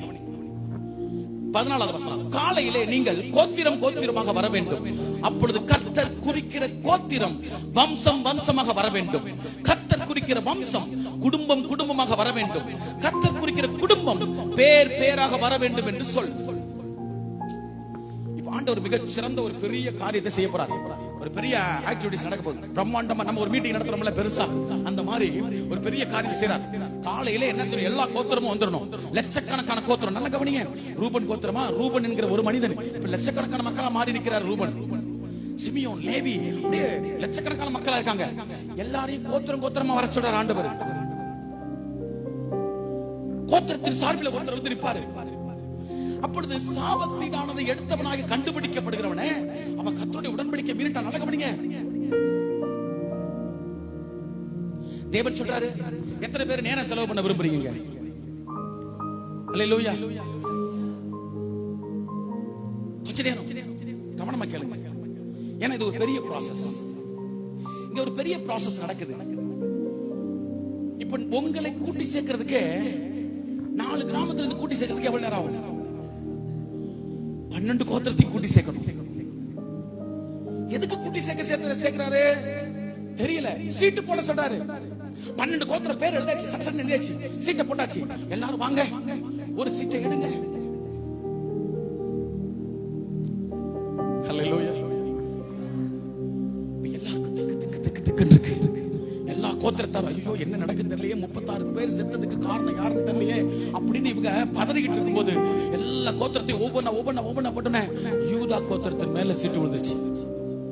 மத்த அத்தனை கோத்திரம் இருக்கு பாத்தீங்களா, என்ன நினைச்சிருப்பான்னு நினைக்கிறீங்க? அவன் என்ன நினைச்சிருப்பான்? யோசுவாக்கு முன்னாடி வந்து நிக்கும் போது, கர்த்தருடைய சமூகத்துல வந்து நிக்கும் போது அத்தனை கோத்திரத்தை ஜனங்கள் என்ன நினைச்சிருப்பாங்க? இப்ப நான் ஒரு கோத்திரம் வச்சுக்கோங்களேன், என் பின்னாடி ஒரு லட்சக்கணக்கான மக்கள், ஐயோ யார் தப்பு பண்ணான்னு தெரியலையே, யார் தப்பு பண்ணான்னு தெரியலையே, யார் பேர்ல சீட்டு விட போது தெரியலையே, நம்முடைய கர்த்தர் பயங்கர கோபப்படுவாரு, எகிப்தியர்ல தலைச்சங்களே அடிச்சவரு நம்மள என்ன செஞ்சு வருது அப்படின்னு பதறிக்கிட்டு இருக்கிறவங்க எல்லாருடைய இருதயத்துல ஒரு பெருமூச்சு வருது. என் கோத்திரம் தப்பிச்சிருச்சு. 12 கோத்திரம் தப்பிச்சிருச்சு. 11 கோத்திரம் தப்பிச்சிருச்சு. ஒரு கோத்திரம் யூதா கோத்திரம். அந்த யூதா கோத்திரத்துல இப்ப எல்லாரும் யூதா கோத்திரத்தை பாக்குறாங்க. யூதா கோத்திரத்தை கர்த்தர் நேசிச்சாரு. யூதா தானே எல்லாத்துக்கும் முந்தி போகணும். பாவம் செய்யறதுக்கு இவன் தாங்க முந்தி போறான். தேவ ஜனங்கள் தான் தேசத்தின் ஆசீர்வாதம். அதே நேரத்தில் தேவ ஜனங்கள் செய்கிற பாவம் தான் தேசத்தினுடைய சாபம். தவறான உபதேசம். அப்படி இப்படின்னு நான் அதை பேச ரொம்ப நேரம் ஆயிடும், வேண்டாம். கவனிங்க பாருங்க. இப்ப கோத்திரம் கோத்திரமா வந்தாங்கல்ல, இப்ப அடுத்த வசனம் சொல்றாரு பாருங்களேன். வம்சம் வம்சமா. யூதா கோத்திரத்துல எத்தனை வம்சமா இருக்கு? எல்லாரும் வாங்க. அல்லேலூயா சொல்லுங்க பாருங்க. Praise the Lord. எல்லாம் வம்சம் வம்சமா வர ஆரம்பிச்சிட்டு அதுல ஒரு சீட்டை போட்டா அதுல முக்கியமான ஆள் யாரு? சேராகுடைய குமாரன், சப்தியின் வம்சம். சேராகுடைய வம்சத்துல வருது. அடுத்து சப்தியின் பேர் வருது. அடுத்து ஒரு பேர் வருது, மகன் கர்மி. கர்மி குடும்பம் வரைக்கும் வருதுங்க. தப்பு பண்ணது யாரு? ஆகான் தான் தப்பு பண்ணா. அத்தனை கோத்திரத்தை வர சொன்ன போது சொல்லிருக்கலாம்ல, ஏன் இவ்வளவு ரிஸ்க் எடுக்கிறீங்க, நான் தான் தெரியாதனமா பண்ணிட்டேன்னு சொல்லலாம்ல. குடும்பம் குடும்பமா வந்தோம்ல, வம்சம் வம்சமா வந்தோம்ல, அத்தனை பேர் கால் கடுக்க வந்து தேவ சமூகத்துல வந்து சீட்டை போட்டு எடுத்து ஆமேஸ்வரி எல்லாரும் எதிர்பார்த்துட்டு பதட்டத்தோடு எல்லா வம்சமும் பதறது. ஏன் கோத்திரத்துல இப்படி ஒரு பிள்ளைய, எந்த பிள்ளை பிறந்துச்சு இல்லையே, எந்த பிள்ளை தப்பு பண்ணிச்சது இல்லையே அப்படின்னு அத்தனை வம்சம் பதறிக்கிட்டு இருக்கும்போது ஒரு குடும்பத்து பேர் சீட்டு விடுங்க, அத்தனை பேரும் அப்பா என் பிள்ளையெல்லாம் தப்பிச்சிருச்சு, அந்த வம்சம் அப்படியே விலகி நிக்குது. இப்ப எல்லாரும் பாக்குறாங்க, நல்ல கவனிங்க, டைரக்டா ஆகான் தான் தப்பு பண்ணான்னு கர்த்தர் சொல்லியிருந்தா கர்த்தரையே எதிர்த்து நிக்க துணிந்த கூட்டம் இது. நல்லா புரிஞ்சுக்கணும். மோசையை எதிர்த்து நின்ற கூட்டம், ஆரோனை எதிர்த்து நின்ற கூட்டம், கர்த்தருக்கு விரோதமாய் முறுமுறுத்த கூட்டம். அதனாலதான் ஆண்டவர் டைரக்டா ஆகான்னு சொல்லல. இவருக்கு எல்லாத்தையும் பேரை போட்டு சீட்டை வந்த உடனே டைரக்டா ஆகான்னு சொல்லியிருந்தா இவங்க என்ன சொல்லிருப்பாங்க, ஆகான் எப்படி நல்ல பையன் தெரியுமா, ஆகான் என்ன ஒரு டேலண்ட் தெரியுமா, அவங்கள போய் அநியாயமா என்ன செஞ்சுட்டாங்க, இப்போ சொல்லுங்க, அவன் மேல ஒரு பட்டம் சூட்டிட்டாங்க, அவன் நல்ல பையன், செஞ்சிருக்க மாட்டான், கொஞ்சம் தீர விசாரிச்சுக்கலாம். யாரு? யோசுவா. யோசுவா கொஞ்சம் தீரமா விசாரிச்சுக்கலாம், தப்பு பண்ணிட்டாரே அப்படின்னு எல்லாரும் என்ன செஞ்சிருப்பாங்க தெரியுமா, முறுமுறுத்து இருப்பாங்க. இப்ப சீட்டு போட்ட உடனே தப்புச்சோம்டா சாமி கப்பு சிப்புன்னு இருக்கான். ஒரு ராமேர் சொல்லுங்க பாப்போம். அப்ப நான் இல்லன்னு போய் கடைசியில வாரான் ஒருத்தன், ஆகான் வரான். வந்த உடனே இப்ப எப்படி பேசுறான், அதே வாய் தான் இப்படி பேசுது. கர்த்தர் அதுக்காக இப்படி பண்ணாரு. இப்ப அதே வாய் சொல்லுது, ஓ இவனா பண்ணா, நல்லா தானே பாருந்தா, நல்லா யுத்தம் பண்ணா, எரியோல கூட நல்லா சண்டை போட்டானப்பா, நம்ம கூட நின்னு நல்லா பழகுவானே, இவனா தப்பு பண்ணா, என்னடா பண்ண சொல்ற, பாபிலோனிய சால்வை, பொன் பாதலம், அவன் சோதனை எல்லாத்தையும் எடுத்து வச்சுட்டேன். கடைசில அவன் பேரு விழுற வரைக்கும் அவன் பாவத்தை மறைச்சிட்டான். சாபத்தீடானதை எடுத்து வைக்கணும், கர்த்தருடைய பொக்கிஷத்துல சேர்க்கணும் அந்த பொருளை. அதை கொண்டு போய் தான் வீட்டுக்குள்ள புதைச்சு வச்சா பாத்தீங்களா, பாவம் உள்ளே பிரவேசித்து விட்டது உங்க இருதய வீட்டுக்குள்ள. நீங்க முடிவு பரியந்தம் கர்த்தரை பற்றி கொண்டிருக்கீங்க, நீங்க தான் கர்த்தருடைய வீடு. எபிரேயர் 3 அந்த நடு அதிகாரம். தாமார் என்பவர்களிடத்துல ஒரு இரட்டை பிள்ளை பிறக்க, சொல்லுங்க, இரட்டை பிள்ளை இருக்குது. கொஞ்சம் நல்ல எண்ணத்தோடு கவனிங்க, கொஞ்சம் கவனிங்க. இதை நான் உங்களுக்கு சொல்றேன், இது ஒரு பிரசவ காலம், ஒரு தாய்க்கு பிரசவ காலம். ஒரு 2 பிள்ளை வயிற்றில் இருக்குது. அவள் பிரசவ காலம் வந்த போது அவள் கர்ப்பத்தில் இரட்டை பிள்ளைகள் இருந்தன. 28 வசனம் சொல்லுது, அவள் பெறுகிற போது ஒரு பிள்ளை கையை நீட்டினது. ஒரு பிள்ளை பிறக்கிறதுக்காக கை நீட்டுறது. என் தாய்மார்கள் இருக்கிறீங்க, சகோதரிமார்கள் இருக்கிறீங்க, நல்லா கவனிங்க கொஞ்சம். இது வேத வசனம், இதை நான் போதிச்சே ஆகணும். ஒரு பிள்ளை கையை நீட்டுது. அப்பொழுது மறுத்து வச்சிருக்கிறா இல்லையா, டக்குன்னு என்ன பண்றா, இந்த 2 பிள்ளை இருக்கிறதுனால யாரு மூத்தவன் கண்டுபிடிக்கணும். உடனே என்ன செய்ய, ஒரு சிகப்பு கயிறு எடுத்து அந்த கயிறு அடிச்சிடான். சொல்லுங்க, ஒரு சிகப்பு கயிறு எடுத்து டக்குன்னு கட்டி விட்டுடலாம். கட்டி விட்ட உடனே இதான் ஃபர்ஸ்ட் பிறக்க போகுது. எனக்கு கையை நீட்டிருச்சு இல்லையா, அதனால இதான் ஃபர்ஸ்ட் பிறக்க போகுது. இது மருத்துவச்சியினுடைய அனுபவம். அப்ப பல பிரசவங்களை பார்த்திருப்பாங்க இல்லையா, அந்த காலத்துல அவங்க தானே, அவங்க சொல்றதுதான். இப்ப வசனம் சொல்லுது, அந்த கையை நீட்டின அந்த குழந்தை இருக்கு இல்லையா, அப்பொழுது மருத்துவ வச்சு கையில் பிடித்து அதில் சிவப்பு நூலை கட்டி இது முதலாவது வெளிப்பட்டது என்றார். 29 அது தன் கையை திரும்ப உள்ளே வாங்கி கொண்ட போது அதன் சகோதரன் வெளிப்பட்டான். அப்பொழுது அவள் இந்த கையை டக்குன்னு உள் வாங்கிருச்சு. உள்ளே அந்த பிள்ளை இழுத்து கொண்டது கையை. சிகப்பு நூல் கட்டாத ஒரு பிள்ளை இருக்குல்ல உள்ள, அந்த பிள்ளை இப்ப பிறக்க ஆரம்பிக்கும் போது அது முந்தி பிறக்குது. இந்த மருத்துவ வச்சு சொல்றா, நல்ல கவனிங்க, பிள்ளை பிறந்தவன சந்தோஷப்படணும். அந்த பிள்ளை பிறந்தது அவர்கள் எடுத்தாங்க அப்படிதான் சொல்லணும்ல, அப்படி இல்ல, அந்த பிள்ளை வெளிப்பட்ட போது அப்ப அந்த மருத்துவ வச்சு பேசுற அந்த வார்த்தையான ஸ்டேட்மெண்ட் கவனிங்க. அங்க சொல்லப்பட்டிருக்குது, அப்பொழுது அவள் நீ மீறி வந்ததென்ன, இந்த மீறுதல் உண்மையில் நிற்கும் என்றால் அந்த பிள்ளைக்கு கேட்குமா? அந்த பிள்ளை கேட்டா, ஐயோ என்ன பத்தி இப்படி சொல்லிட்டீங்கன்னு சொல்லுமா? சொல்லுங்க, சொல்லுமா? இந்த உலகத்தின் கிரியைகள் உங்களை பார்த்து நீங்க கிறிஸ்துக்குள்ள பிறந்த உடனே நீ மீறி போயிட்டல, நீ கஷ்டப்படுவ பாரு.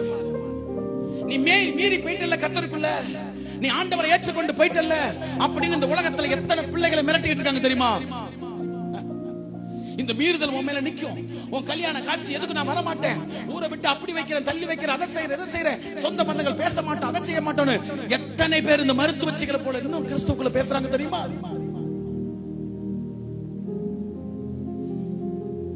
இந்த மருத்துவச்சி சொல்ற தன் அனுபவத்துல அந்த கையை பார்த்து, நீ மீறி வந்துட்ட. யார? அந்த சிகப்பு நூல் கட்டாம ஒரு பிள்ளை பிறந்துச்சு இல்லையா, அந்த பிள்ளை பார்த்து நீ மீறி வந்துட்ட. இந்த மீறுதல் உன் மேல நிக்கும். அந்த குழந்தை என்னங்க செய்யும்? அந்த குழந்தை பிறந்து ஒண்ணுமே தெரியாதுங்க, காதுல கேட்காது. ஆனா அந்த குழந்தை மேல ஒரு சாபத்தை வைக்கிறார். இவளுடைய அனுபவம் அவளை சபிக்கிறார். நான் அடிக்கடி சொல்லுவேன், என்னோட மூத்த ஊழியர்கள் தேசத்தில் இன்னும் இருக்காங்க. நான் மரியாதை குறைவா பேசல, நான் அவர்களை மதிக்கிறேன். எனக்கு முந்தி கர்த்தருக்கு உட்பட்டவர்கள் அவர்களை வாழ்த்துகிறேன். அவர்களுடைய இக்கட்டுகளை நான் இன்னும் ஜெபிக்கிறேன். அனுபவத்தை விட என் கர்த்தருடைய அபிஷேகம் விலையேற பெற்றது. ஆமென் சொல்ல முடியும்னா, ஆமென் சொல்ல முடியும்னா அல்லேலூயா சொல்லுங்களேன். சவுலை விட தாவீது மேல் இருந்த அபிஷேகம் விலையேற பெற்றது. ஆமென். சபைக்குள் ஊற்றப்படுகிற அபிஷேகம் விலையேற பெற்றது.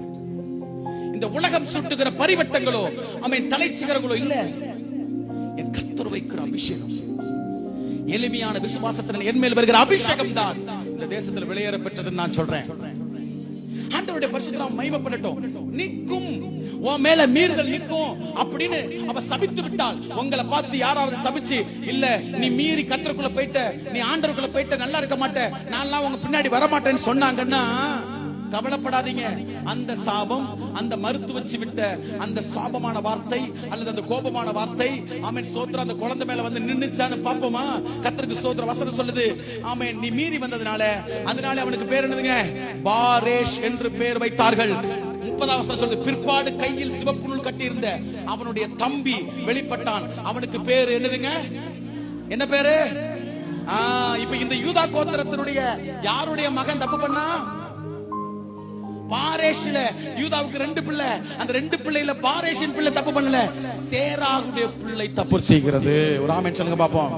இந்த உலகம் நீ எல்லாம் இல்லப்பா, அவன் தான் வரணும், அவன் தான் வரணும், யாரையோ ஒருத்தனை தகுதி இல்லாதவர்களை, தேவன் தெரிந்து கொள்ளாதவர்களை முன்ன நிறுத்தி காட்டுமானால் கர்த்தர் சொல்லுகிறார், அவர்கள் காட்டுகிறது நிலைக்காது, கர்த்தருடைய யோசனையை நிலை நிற்கும். நல்ல கையை தட்டி ஒரு ஆமென் சொல்லுங்க பாப்போம். அல்லேலூயா. பாவம் எந்த ஜனத்துக்கும் இகழ்ச்சி, கிறிஸ்தவத்துக்கு மட்டும் இல்ல, பாவம் செய்கிற எந்த இனமும் எந்த ஜனத்துக்கும் அது இகழ்ச்சியை கொண்டு வரும். நீதியோ எந்த ஜனத்தையும் உயர்த்தும். கைத்தட்டி ஒரு ஆமென் சொல்லுங்க பாப்போம். நான் சொல்றேன், இப்ப யாருமே எதிர்த்து செய்ய மாட்டாங்க. இவனை போய் நம்பணும் பாருன்னு சொல்லுவாங்களா? ஆனா முதலே சொல்லியிருந்தா, ஆகா நல்ல பையன் இந்த ஊர் சொல்லியிருக்கும். கர்த்தருக்கு ஸ்தோத்திரம். கர்த்தர் அப்படி செய்தார். அது மட்டும் இல்லங்க, சிலருடைய நற்கிரியைகளும் என்ன செய்யும்? வெளியரங்கமாய் மாறும். என் மைண்ட் அப்படி உன் கூட வந்துச்சு பாரு, என் மனசு, என் இதயம் உன் கூடவே பிரயாணப்பட்டுச்சு. உனக்கு தெரியுமா?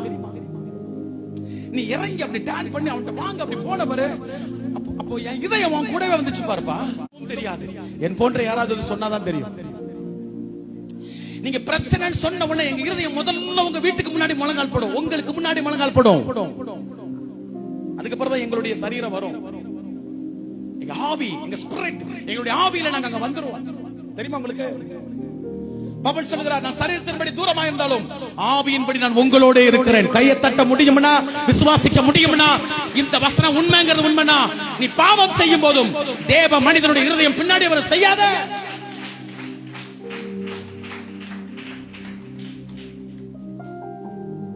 செய்யாத. நம்ம ஆண்டவருக்கு அழகு இல்ல, எல்லாத்தையும் அனுபவிக்கிறதுக்கு உனக்கு அதிகாரம் இருக்கு இந்த உலகத்துல. உன்னை தடுக்க ஒருத்தர் முடியாது. தபேலா இல்லாம போடுவீங்களா? 6 பீட் பிரைஸ் ஃபாதர் ஹalleluya. எனக்கு ஸ்கேல்லாம் தெரியாது, அரை அடி ஸ்கேல், ஒரு அடி ஸ்கேல் தவிர. ஸ்தோத்திரம். நான் பாடும்போது நீங்களா பிடிச்சிருங்க பிரதர், ப்ளீஸ் சப்போர்ட் பண்ணுங்க. ஹalleluya. அவருக்காக ஸ்தோத்திரம் பண்ணுங்களேன். பிரைஸ் எல்லாம் எனக்கு ஏத்த மாதிரி இப்ப வாசிக்கிறதெல்லாம் கிருபை வேணுமே. Thank you Lord. நல்லா பேசுங்க.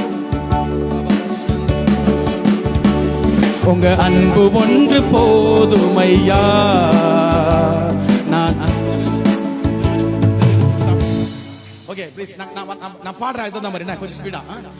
உங்க அன்பு ஒன்று போதுமையா, நான் அசைவுற மாட்டேனையா. ஆமென். உங்க அன்பு ஒன்று போதுமையா, நான் அசைவுற மாட்டேனையா. ஆராதனை ராஜா, ஆராதனை, ஆராதனை ஆராதனை அன்பே ஆராதனை, ஆராதனை ராஜா ஆராதனை, ஆராதனை அன்பே ஆராதனை. உங்க அன்பு ஒன்று போதுமையா, நான் அசைவுற மாட்டேன் ஐயா. உங்க அன்பு ஒன்று போதுமையா, நான் அசைவுற மாட்டேன் ஐயா. பாப்போம்.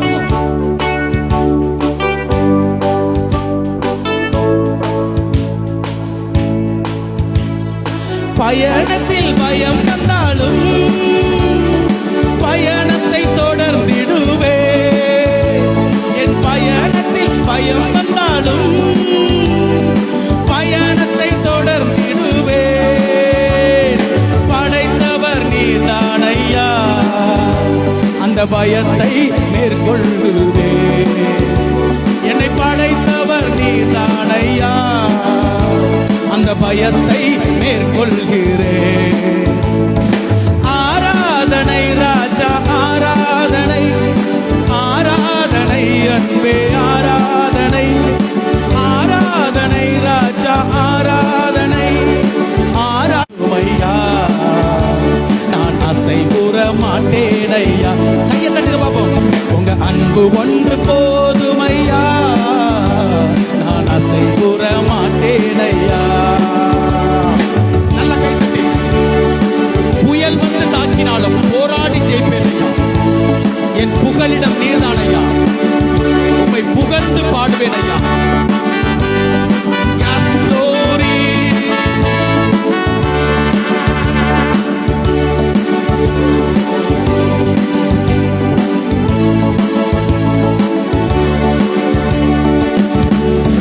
புயல் வந்து தாக்கினாலும் போராடி ஜெயிப்பேன் ஐயா.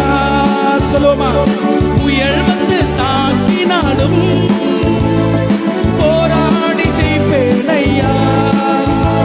என் புகழிடம் நீதான் ஐயா, உம்மை பாடுவேன் ஐயா. ஆராதனை ராஜா ஆராதனை, ஆராதனை அன்பே ஆராதனை, ஆராதனை ராஜா ஆராதனை, ஆராதனை அன்பே ஆராதனை. உங்க அன்பு ஒன்று போதுமையா, நான் அசைவுற மாட்டேன் ஐயா. உங்க அன்பு ஒன்று